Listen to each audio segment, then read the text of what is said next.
Hey, salut à toutes et à tous, c'est Titlan et je suis très heureux de vous retrouver aujourd'hui pour une nouvelle vidéo. Aujourd'hui, c'est le dernier épisode de la mini-série sur les pouvoirs élémentaires où je vais vous présenter comment maîtriser le pouvoir de la Terre. Juste avant que la vidéo commence, je vais vous inviter à liker et à vous abonner si ce n'est pas déjà fait. Et pour information, je suis à la recherche d'un nouveau monteur, donc si vous voulez candidater, c'est en description. Allez, début de la vidéo. Coucou, pour pas qu'il s'enchappe. Allez. Non, n'ayez pas peur. C'est pas qu'il y a 500 fois plus de command block que d'habitude que ça va être plus compliqué. En réalité, c'est beaucoup de répétitions parce qu'en fait, j'ai eu pas mal de mal à le faire. Celui-là, j'avais très peu d'idées. Et du coup, je suis parti sur un truc que je n'avais pas du tout fait depuis le début de cette série. C'est de créer un personnage qui soit plus tank. Voilà. Parce qu'on avait fait 3 attaquants, un petit tank, c'est cool si vous voulez jouer entre amis. Donc, ici, ça va être tous ses pouvoirs passifs. Là, le peu de pouvoir agressif qu'il a parce que c'est un tank. Ici, plein de cooldown pour ses attaques, car pour celui-là, j'ai eu décidé de faire un cooldown pour changer. Et ici, toute la partie extra. Donc, déjà, on va devoir créer une nouvelle team, Stone. C'est la base, j'ai envie de vous dire. Ensuite, on va créer 3 scoreboards. Un premier qu'on va appeler POW, qui sera de type Custom Sneak Time. Bon, celui-là, vous commencez à le connaître si vous suivez pas mal la chaîne. Mais en gros, c'est une boîte avec des données, enfin un chiffre qui correspond à une donnée, et si vous vous mettez en sneak, et bah cette donnée va augmenter, tout simplement. Ensuite, on va créer un autre scoreboard qui va s'appeler Down Pillar, pour call down en fait, compte à rebours, ou reload comme vous préférez, de type demi. Donc demi, je ne l'avais pas encore montré sur la chaîne, mais tout simplement, c'est juste que il n'est modifiable uniquement par command block. Il n'y a rien qu'un joueur puisse faire pour changer cette valeur. On va en créer un deuxième qui va être exactement pareil, sauf que ça va être down wall. Ok, maintenant qu'on a créé tout ça, et non, je vous ai pas fait le panneau, mais vous inquiétez pas, il sera en description, on va aller voir pour ces petites capacités agressives.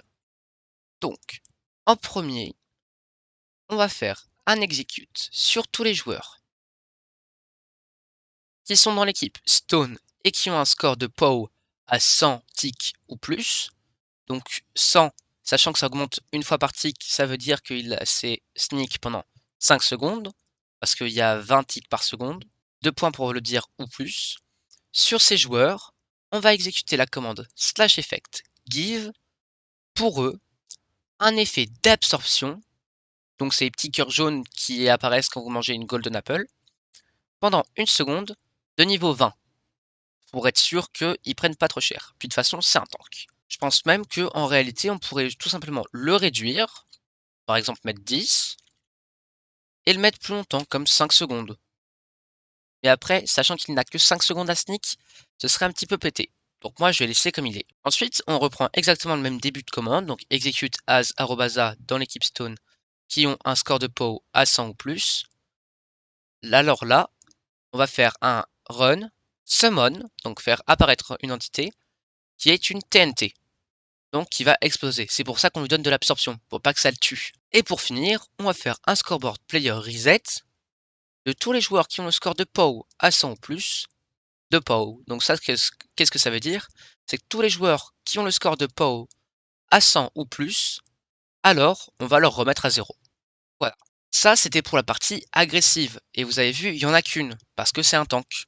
Donc maintenant, on va voir tous les passifs, ils sont bien plus nombreux. Pour commencer déjà, on va lui mettre un effet négatif, car faut bien qu'ils en aient tous, sinon c'est pas drôle. Donc on va faire en sorte que vu que c'est censé être un gros caillou, eh ben il ne puisse pas nager, et qu'il coule au fond de l'eau. Voilà. Un peu sadique quand même. Donc, on va faire un execute sur tous les joueurs qui sont dans la team de Stone. Alors, sur eux, si le bloc à leurs pieds, c'est de l'eau, alors on va les téléporter 0,5 blocs en dessous d'eux. Et vu que s'il y a encore de l'eau en dessous, et ben ils vont descendre, descendre, descendre, jusqu'à toucher le fond et ne plus pouvoir remonter. Ensuite, on va faire en sorte que, tout un certain temps, il obtienne un objet qui puisse lui permettre de construire un mur de protection. Donc on va faire un give arrobase A, donc à tous les joueurs, qui ont le score de down wall à 600. Mais, comme je vous l'ai dit précédemment, aucun joueur ne peut augmenter le score de down wall. Donc, comment va-t-on faire? Eh bien, dans un autre command block, on va faire, alors mauvais évidemment, on va faire scoreboard players, add à tous les joueurs qui sont dans l'équipe stone, au score de down wall, on va ajouter 1 à chaque tick. Donc, ce qui fait que uniquement tous les 600 ticks, soit toutes les 30 secondes, il obtiendra à nouveau son wall. Et on fait pareil pour le down pillar. Et ensuite, on a juste à faire un reset au bout de 600 ticks ou plus, et au bout de 300 ticks ou plus. Comme ça, il n'en a pas à l'infini. Donc, on reprend là où on était. Donc, tous nos joueurs qui ont un score de cooldown wall à 600, on leur donne alors un bout spawn egg, blablabla, blablabla, blablabla, blablabla, tout sera en description. Tout ce qu'il faut retenir, c'est qu'à la fin, son tag à cette chauve-souris, c'est wall. Très important. Ensuite, on fait exactement la même chose, mais en mettant down pillar et en le mettant plus bas, parce qu'un pilier, c'est moins cheaté qu'un mur entier. Donc je mets que 15 secondes au lieu de 30. Et à la fin, après tout ce blabla qui sert à faire des choses, et bah on lui met un tag pillar à notre chauve-souris. Ensuite, on va faire un truc très important, qui va être la construction de nos murs. Donc d'abord avec le pilier, on va faire un execute sur toutes les entités qui ont le tag pillar, donc toutes nos chauves-souris qui vont être spawn avec notre egg. On va faire un pilier en stone de 5 blocs. Alors là, il y a écrit 4, mais c'est la logique de Minecraft. Ne vous inquiétez pas. Ensuite, maintenant, on va faire un truc un peu plus complexe avec le tag wall. J'ai pas réussi à tout bien gérer, mais j'ai fait comme j'ai pu. Donc ça va vous faire des trucs un peu bizarres à chaque fois.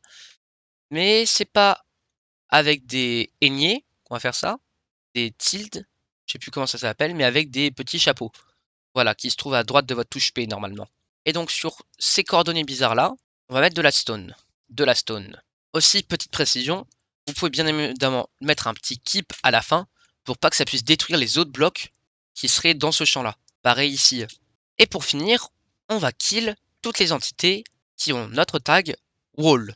Voilà, parce que dans le pilier va forcément spawner sur la chauve-souris, ce qui va la tuer, mais pas forcément quand ce sera le mur. Et voilà.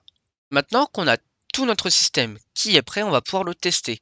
Donc la première chose à faire, ça va être faire un petit /team join de la stone de Titan74.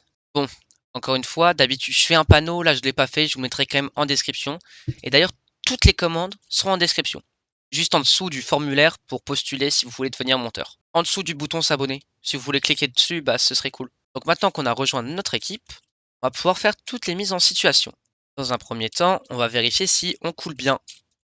Et oui, vous pouvez voir qu'on coule très vite et on ne peut même pas ressortir. Si j'essaie de m'échapper, je ne peux pas monter et je devrais juste subir mon triste sort. Ensuite, vérifions si notre système d'explosion marche bien. Donc j'ai fait une petite protection, voilà. On va juste décaler Roucarnage. Voilà, reste loin. Hop, on va se mettre en sneak. Et voilà, au bout d'un moment, ça marche et ça nous fait exploser. Ensuite, au bout d'un certain temps, vous devriez recevoir 2 œufs. Un avant l'autre. Donc on en a un premier qui fait spawn notre pilier. Et un deuxième qui fait spawn un mur. Et voilà, comme vous avez pu le voir, tout fonctionne à la perfection. C'est donc comme ça que s'achève notre mini-série.